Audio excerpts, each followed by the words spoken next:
अस्सलामु अलैकुम वरहमतुल्लाहि वबरकातुहू।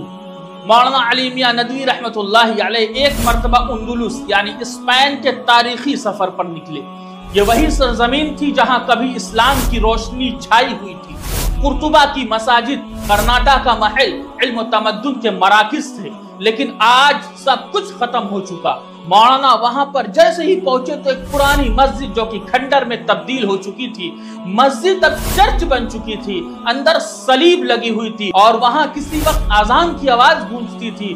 मौलाना रुक कर देर तक देखते रहे, फिर जमीन पर बैठ गए और आहिस्ता से कहा, यही जमीन कभी मुसलमानों के सजदों से रोशन थी और आज उनके नामो निशान मुड़ चुके हैं। उनकी आंखों से आंसू बहने लगे। उन्होंने अपनी डायरी में लिखा, मैंने उस लम्हे महसूस किया कि अगर उम्मत ने इल्म, ईमान और किरदार खो दिया तो वही अंजाम हमारा भी हो सकता है। फिर फरमाया, मेरे दिल में एक आग सी लग गई कि उम्मत को बेदार किए बगैर चैन नहीं लेना है। और आखिर में फरमाया, मैं उंदुलुस से जिंदा लौटा नहीं, वहां मेरा एक हिस्सा दफन हो गया है और दूसरा हिस्सा उम्मत को जगाने के लिए जी उठा।